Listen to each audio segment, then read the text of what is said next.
Welcome to the Human Capital Innovations Podcast, your go-to source for personal, professional, and organizational growth and development.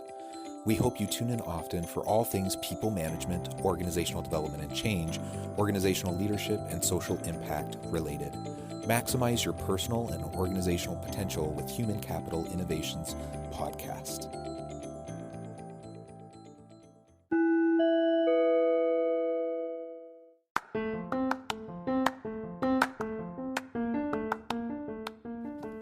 Welcome to the Human Capital Innovations Podcast. In this HCI podcast episode, I talk with Julie Broad about enhancing your professional branding through thought leadership.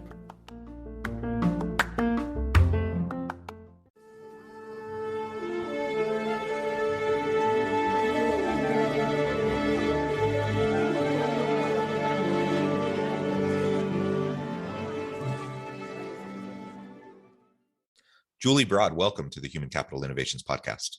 Thanks for having me. It is a pleasure to be with you. I'm super excited to have a fun conversation around thought leadership. You're in the publishing space, and so you're going to give us all sorts of ideas and insights and tips and tricks on how we can enhance our personal branding and our professional branding through thought leadership. As we get started, I wanted to share Julie's bio with everybody. Julie Broad is founder of self-publishing services from book launchers and Amazon, overall #1 best-selling author. She knows what it takes to successfully self-publish a book. Julie's titles include More Than Cash Flow, which topped Amazon, The New Brand You, and her latest book, Self-Publish and Succeed. An expert on writing a book with marketing in mind, Julie teaches authors how to write a no boring book on her popular YouTube channel, booklaunchers.tv. Her advice for authors and investors has also been featured in Forbes, Entrepreneur.com, Yahoo Business, CTV, The Toronto Sun, and Medium.com.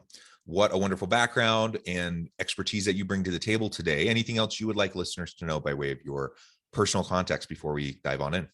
No, I think that covers most of it. I mean, people who are listening going CTV, Toronto Sun. I'm Canadian originally. I live in Las Vegas now. So I'll just explain that part.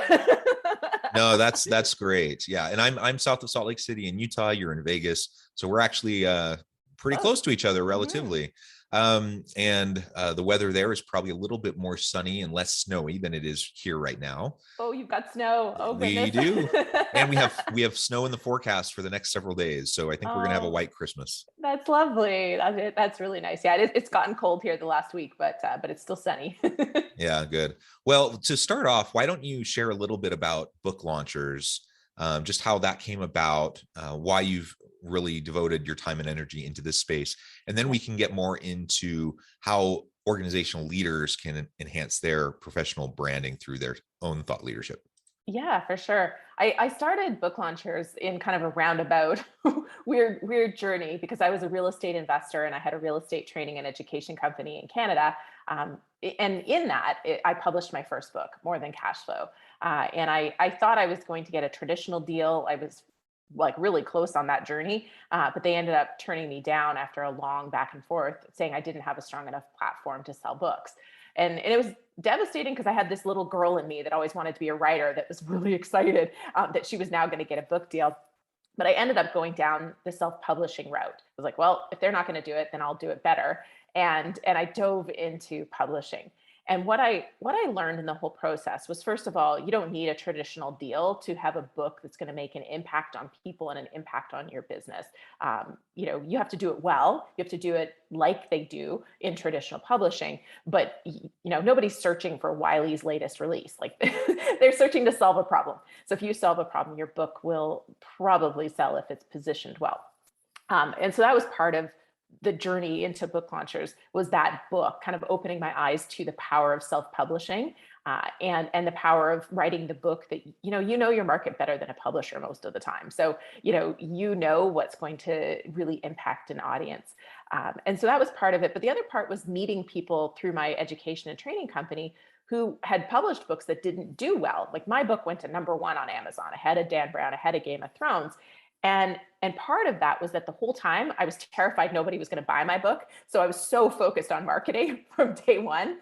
And a lot of people just write a book and then figure out how to sell it. So under book launchers, I took all the pieces that you need to have a really high quality, as good or better than a traditionally published book, and I put an emphasis on marketing from day one.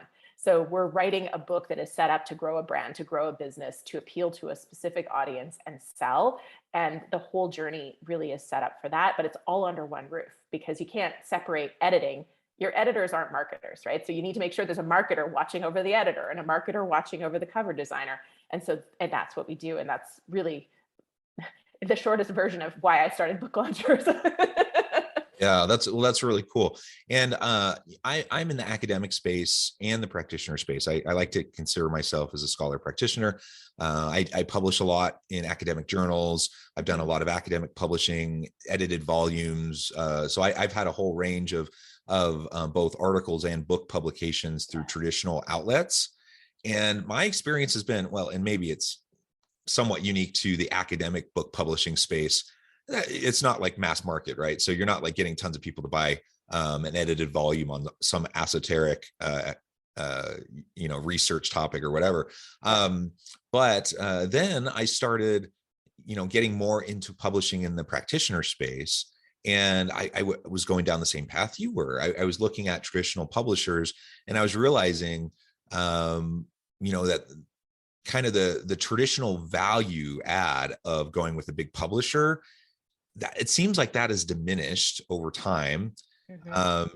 But they still take a huge cut and leave you with just a little bit of the royalties, and you still have to do a lot of the pushing and the marketing for the book yourself anyways. So then I started to look into, well, what would it take to create my own imprint with my consulting firm and essentially self-publish practitioner-oriented content in book form. And it's been a fascinating journey. It's been super fun. And I would say, not as successful as you, but moderate success. It's been a lot of fun. And I've been able to reach way more people than I think I would have otherwise, which has even been more fun. Yeah. And it's, you hit one of the things a lot of people don't know is that they think when they get a traditional book deal, all they do is show up and provide the content and the publisher is going to do everything else. And the reality is they are going to control it. So you're going to lose some of your autonomy in what actually goes on the cover, what it's called, even what's in it. But they're not going to market it. You're getting a book deal because you're going to be marketing it and they can see how you're going to sell the book. And so that's the funny part that a lot of people think, oh, if I get a traditional book deal, I'm going to kick back and the publisher does that. No. I mean, I suppose if you're a huge name, then a lot of marketing dollars will go behind it. But otherwise, it's kind of up to you, right?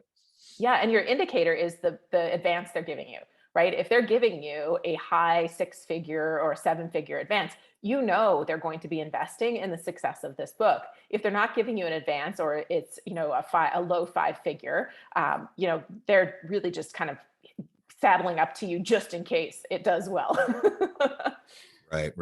Well, very good. So that's so cool that you launched this business and you're helping many to find their voice and to find their avenue for publishing. Now let's get into more about thought leadership. You talk about branding for organizations is important. Personal branding, though, is also important.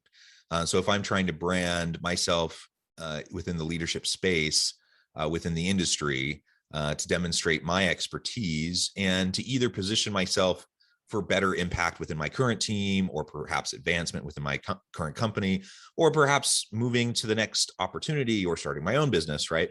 Thought leadership plays an increasingly important role in a content-rich, saturated marketplace. So then the question becomes, how do you really start to make your mark as a thought leader within your niche? And how can you utilize services like yours to help do that? Yeah, I mean, it's a big topic. A couple of key points that I think are worth noting is, first, in whatever industry you're in, everybody has the same credentials. So writing a book gives you a credential the other people don't have. And if you write a fairly niche focused book, you're now the person who wrote the book on this subject. So it's a really good positioning tool. In order to position yourself the way you want to go, though, you have to do some bigger brand work so you know what you're trying to position yourself as and how you want to be positioned. And at the same time, I want to tell everybody that, your personal brand really should be based on values and more than like an expertise in a topic. Because as I have shifted from industry to industry, I can tell you my first 10 clients at book launchers, when I put up a shingle and said, this is the company I'm launching, my first 10 clients knew me as a real estate investor. They didn't sign up because of my publishing expertise. They signed up because of my core values and my personal brand. And, my first book was successful, but that doesn't mean I can make other people's books successful. So, I think that it's really more about who you are at the core, and then what expertise can you offer and serve the world with. And that will really expand your opportunities and position you to do really whatever it is you want to do. Yeah, I like that. So how do we start to identify? I mean, I think the niche content area, that might be a little easier for us to identify, right? Because we're in the space, we're doing the work day in, day out. We might be able to see where we position within kind of the broader discussion, around whatever XYZ topic. What you're describing, which I agree with, I think it's super important to get back to values, but that may be a little bit harder to identify what those core things are going to be for us to then drive forward, the overarching kind of brand messaging that comes out of our thought leadership. How would you suggest that leaders try to do that? Yeah, I mean, I don't think there's one way to tackle it. I reversed into it. I wrote my first book knowing that I had massive value to offer certain types of people who are looking at becoming a real estate investor. And I was really service focused, which is one of my values, right? But I wasn't doing this like my value is service, so I'm going to write a book that serves. It was like, this is a big problem and people don't know it, and here's a book to help them solve it. And so I think that you don't always have to know your values going in, but you do have to be connected to yourself so that you're not pretending to be somebody you're not. Because that's one of the biggest problems in books that I find is people write the book for the person they think people want them to be. And that's not being true to your core, and that's not being true to your values. Versus if you write a book that you truly believe in, it doesn't hide your mistakes. It doesn't hide the things that maybe you're not as proud of. It's sharing them for the purpose of, helping others, that your values are going to shine through in that. But there is a fundamental difference in that. And really it comes down to self-work. There's really not much I could say in terms of like a simple solution to get comfortable with sharing who you are. But I can tell you that if you focus more on who your reader is and why they need this information, why they need this expertise, your ego is a little less strong, which allows you to be a little more real. Well, and as I'm thinking about that, I mean, especially in the nonfiction space, who wants to read a book about someone putting up a facade and not being real and authentic? There's so much content out there. There's so much out there that I can find on any topic. With the click of my fingers on my phone or on the computer, you want someone to select your book, to read it, to digest it, to apply it.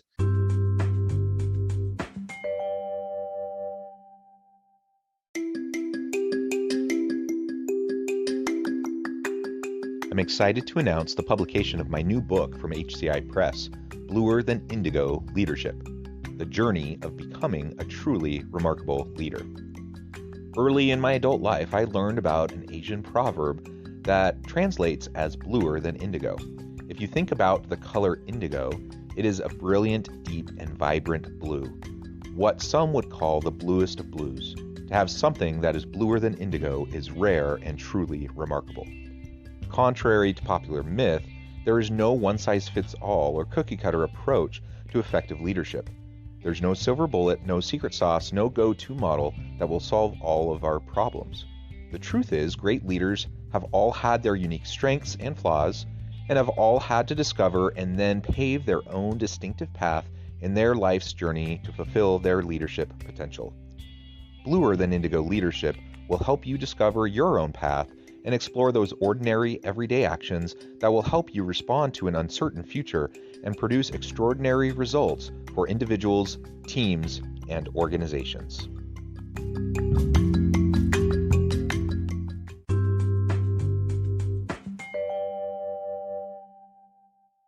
To to be able to resonate with people, you just got to be true to yourself. You have to be authentic, and you have to be a little bit vulnerable. And if you're just trying to put up a facade to be who you think people want you to be, you're most likely going to miss the mark. People can see through that a mile away, and ultimately, you're just not going to really hit with your audience. You're not going to have an audience. Yeah, exactly. But it's easier to say than it is to do, because as soon as you start writing, all these kind of fears come up for people. The fear of failure, the fear of judgment is such a big one for people when they become an author. And the fear of failure is just as real as the fear of success. It's kind of funny to say, but some people are ultimately afraid of what success can do to their life. And so these things do come up, and they cause people to hide some of the stuff that really would make the book great. So I think that's why I like to just say, if you haven't done the self work, at least focus on the reader. Yeah. So when you're working with an author, one of your clients, and you're going through the process of just the editing and the framing and the marketing, you're doing all that holistically, simultaneously, like you were describing. Yeah. How often do you come back to them and say, this is great, but we just need a compelling, real, raw story to go here? How often does that kind of a conversation happen? A lot, a lot. Especially on first drafts that we didn't work on. So somebody brings a first draft to it, because people can come to us with an idea and we'll help develop it and help them write it. But some people come to us with a finished first draft. A lot of times they have shared too much information on a certain subject and nowhere near enough. Like they'll just say like a one-off sentence, and you'll be like, wait a minute, like the gold is in this sentence right here. We need more. And so it's very common. And the trick is whether they decide to do it, right? Because we can't force somebody to go there. And their motives have to be pure, because we have had people who go there for the pure sake of redemption or revenge, or there's other reasons, again, that aren't reader focused. And so for it to be a true brand building thing that you've created, that's going to, whatever industry you end up in, whatever you end up doing in your career, if it's true to you and it focused on the reader, it will position you well. But if there's any other motive behind it, your own ego, your revenge, redemption, it comes through and it won't play the way that you hope it will play. Yeah. So let's say we come up with our good idea. We're connected to our values. We kind of keep our motives in check, and we have good, solid motives. We have a level of vulnerability that we're willing to offer to resonate with a potential audience. We've done all of that. We start to write the book, and now we are ready to publish. What is the next step then to be able to leverage this new thing that we have that has our heart and soul in it? And now we're trying to get it out to people so it can actually have the impact we desire, both for their sakes, but also, for our personal branding and for our career. How do we then start to do that? Well, while we're in the editing process, we want to do research as to influencers in this space, and we're usually looking not for that like Instagram star or the high name. Like a lot of people go Brene Brown. We're like, yeah, well, someday. But first, we're not going to start with Brene Brown. Like, let's start with other people that are probably more accessible. So we want to research who those folks are that are going to be interested in this subject. We're looking for endorsements. We're looking for people who are willing to share your book, share your message to their audience. And so that's the early phases, is really identifying those people early, because they might be on the cover. They might be, people that are going to help with that launch. And then you really keep doing that throughout, as long as you want to keep marketing the book, right? That's something you're always keeping an eye open for, because author swaps, putting your book in somebody's newsletter and then putting it in yours, or podcast swapping, video swapping, whatever it is that your platform is, there's an opportunity for you to get in front of other people's audiences and vice versa. So always kind of having that radar on, I think, is really important. And then I always tell people, just do something every day. Do one thing every day when your book is out, and you'll build your brand. You're going to get the book in there and you'll build momentum. And so, those things can be a post on social media, which isn't buy my book. It's a tip or something, a story or something. You can share reviews from people, because you want to always be telling people to write reviews for your book. For Christmas, I always put up a thing that says the greatest gift you can give any author is a review on Amazon. No gift, no cost, just a review. Um, so little things like that. So posting on social media, reaching out to somebody, building that relationship, pitching yourself for a podcast or a speaking engagement, contacting your local library, seeing if they have any events going on. Can you add value in your local community at the library or a bookstore or a local school, depending on your subject? For me, it's always, where can I add value? Like, just keep looking. Where can I add value to somebody who might have this reader in their audience? And one thing a day, and you can't help but find things that are going to work if you're doing something different every day. Yeah, I like that. So doing something every day and mixing it up, trying a lot of different things, really experiment with what will work for you and be true to your approach, your personality, your style, and resonate with your audience. And that's probably not going to be the same formula for, any two people, right? It's going to be slightly different, or perhaps drastically different. Another question I have is, so I write this book, I publish it. I'm hoping to have a larger industry impact and position myself more broadly. But, I also want to see, how can I leverage my own expertise and thought leadership within my own team? But it seems to me that if I come to my team and say, hey, check out my new book that I just published, everyone read it, that's not going to work. People will just think I'm an arrogant jerk if I try to do that. Any thoughts on how we can tie back into our thought leadership into our day-to-day with our own existing team? I mean, for me, I couldn't make the whole team read, self-publish and succeed. But it was one of those things where a lot of them were involved in the creation of it. So they would read it before it was actually out and provide input, and then you get their buy-in. So I wouldn't try to put it down people's throats after the fact, but during, they're a part of the creation, and you're essentially getting them to read it at the same time as maybe they have an idea or a suggestion or a process of improvement to make the book better. That's typically how I do it. But new team members that come on my team, welcome to the team. Here's the book. But that's my approach, because I think it's a great training tool. It really teaches them all the things that they're going to need to know, at least as a foundational level. Yeah, and it introduces them to you and to your values, which I would think any new member of the team would want to know. And especially if you write in an accessible way, then it can be fun and engaging and a relatively quick and easy way to form that connection. That's been one of the challenges that I've had. Again, as I write in the scholarly space, very dense, esoteric academic articles, and then trying to translate the research that I'm doing into shorter practitioner-oriented articles or in a book. I can't have that. If I have a big, dense book, nobody's going to wade through that, except maybe other academics that are looking through to look at research results that they want to cite or, to inform their own research. And so any thoughts on just that accessibility piece to make it resonate with people, engage them so they'll want to keep reading, keeping it accessible enough that it's still rich in content, but it's, anyone can pick it up and read it and digest it and start to apply it?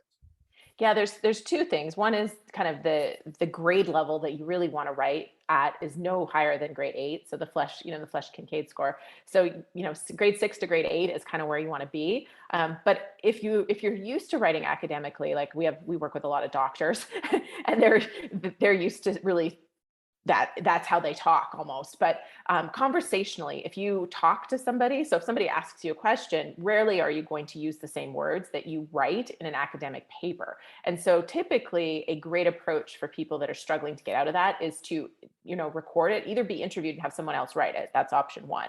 Option two is have a list of questions and answer them as though you were telling your best friend or even telling a kid. Right? Imagine you had to explain this to a 10-year-old. How are you going to explain the findings to a 10-year-old? Put it on a recorder, a voice recorder, and then get a transcript. And then you can massage it from there. But yeah, it depends. Some people just can't get out of the academic space and they need somebody else to write it. But if you can, and you're, when you talk, which you're talking at a normal, you're not using the giant academic words, jargon and all that fun stuff. So I think you could just talk it out, and that would be a great solution for you. I mean, some people would take that advice and run with it. Others might say, well, then I'm just dumbing it down, or, some sort of a condescending, thought like that. How would you respond to that? Yeah, we've had that. We had somebody who tried to put therefore, here too, and all kinds of funky words that were like, nobody, nobody wants to read this. But she felt that it was going to make it make her look bad to her peers. But that was the key right there. Was we said, are you writing this book for your peers, or are you writing this for other people? And who's your ideal reader? And so again, it just goes back to that ideal reader. Who are you writing this for? Who's going to read this? And what is their expectation, or what's going to be their enjoyment level of reading therefore, here too, and all those funky words that she was putting in there and she was upset our editor was taking out. So that's the answer, is what's your reader expect and what are they going to enjoy? Yeah, love it. Julie, it has been a pleasure.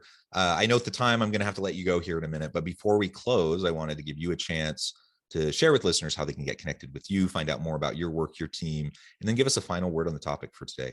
Yeah, for sure. So if you want to write a book that's positioned to make yourself a thought leader, I've got a resource. Go to booklaunchers.com, number 7 steps. So just the number 7 steps, and that will get you a download.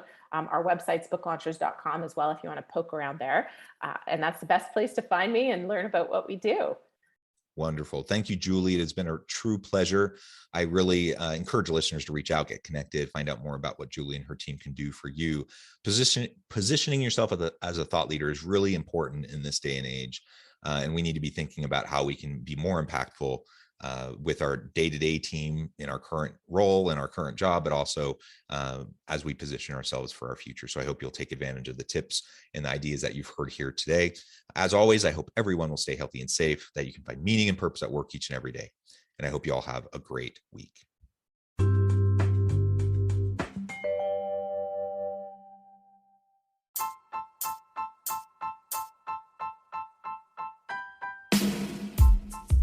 The alchemy of truly remarkable leadership. Ordinary, everyday actions that produce extraordinary results. Consider how the nature of work has shifted over the past 50 years. With increased globalization, rapid technological advancement, and the shift in economic composition, the average job of today looks very different than the average job of 50 years ago. What will the jobs and organizations of tomorrow look like? Moreover, what does this all mean for organizational leaders? What are the core competencies and capabilities of organizations and their leadership that are prepared for continued disruption and geopolitical and socioeconomic shifts? Regardless of what the future holds, increasingly, leaders need to be socially minded, data-driven, decisive, champions of talent, and disruptors of the traditional notions of leadership, teams, organizations, and work. The alchemy of truly remarkable leadership will help you to explore your own leadership competencies and capabilities and consider ways to apply and implement them into your workplace and personal life.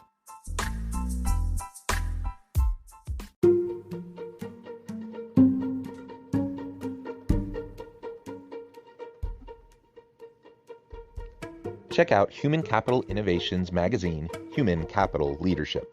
Human Capital Leadership is a free, interactive e-magazine with the mission to help individuals, leaders, and organizations find innovative approaches to maximize their human capital potential. We publish issues quarterly in August, November, February, and May. Take a look at the latest issue and let us know what you think.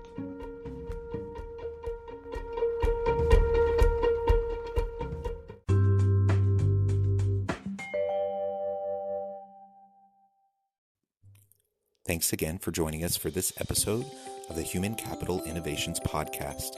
I hope you stay healthy and safe and that you have a great week.